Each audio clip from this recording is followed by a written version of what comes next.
Hey everybody, so let's talk about the Jupiter 2 again. So I did a couple things while the camera wasn't rolling, and I'll tell you what I did there, and I'll duplicate the efforts right in front of you here so you know exactly what I did. We'll be using the instructions in a little bit. In this session we'll also be test fitting all these parts that we glued together to see how those look on the inside. And we'll take a look at where we're at, make an assessment, and then we'll be moving forward with the build at long last. So, first thing I did was to magnetize the model. This is not glued together, this is held together by magnets at this point. You can see that's not foolproof. However, for just simply picking it up and not having it slip apart, we are definitely in good shape doing this. So this provides a really nice fit around the edges. We may be able to put a few more magnets in here for an even better fit, but we'll take a look at that when we get to it. And let me show you what I did there. Now, because they are going on here, this is somewhat difficult to pull apart at this point. So what I will do is enlist the aid of this pen here, and we'll just kind of slowly work our way around.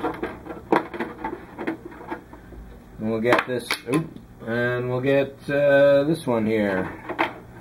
This is just to keep it from snapping back together while we're working the rest of it apart here.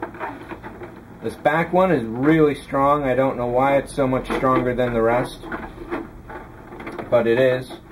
So we'll try and get this from both sides. It's going to make a really loud popping sound, but no damage whatsoever.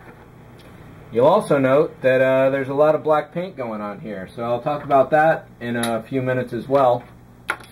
So this is to help block the light leak, and you'll also note that I put a bunch of silver notes in here, starboard and port, just so I know what's going on. And then when I'm putting the pieces together here, it's nice to have these silver reflective markers there lined up so I'm not looking at two black registration points here, and it's just a little easier on the eyes.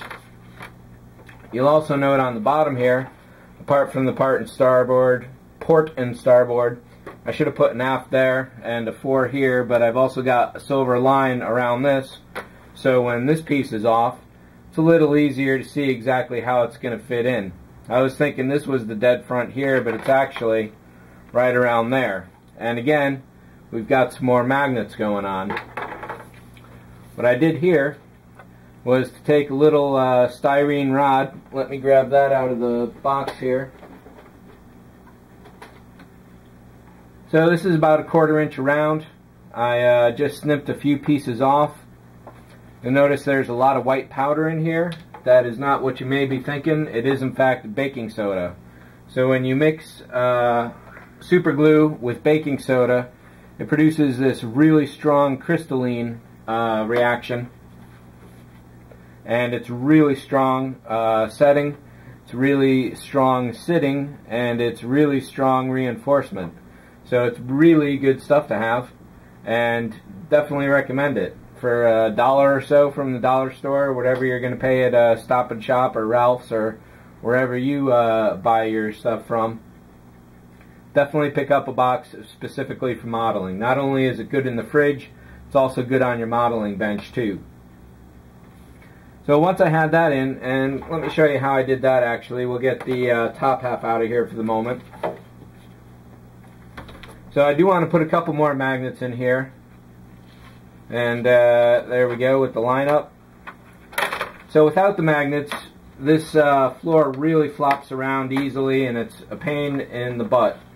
So putting a few magnets down has really helped out, just to keep things from falling around and slipping loose. So what I did here essentially was get a couple of these magnets. I needed 2, but if you have a piece of metal on one side, you can get away with 1 magnet. Magnetic metal, that is, not any kind of, what is it, ferrous that doesn't, or non-ferrous? Well, either way, metal that will stick to magnets is what you want. So what I did was to measure out a bit of rod for the height for the floor. Then I cut that down a little more once I had the magnets on top of it. And let me cut a piece off here real quick. So we're looking at right about there.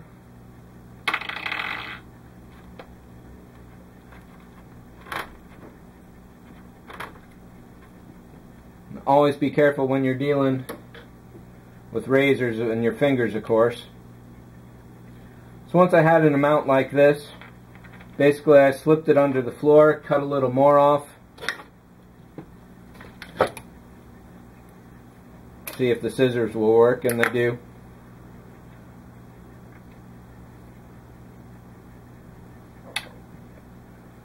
So I glued one magnet to one end of the tube, and if you'll pretend the magnet is glued on here, I just set it into a point where it seemed comfortable. Actually, let me do this for real right now. So we'll trim this down, make it a little nicer.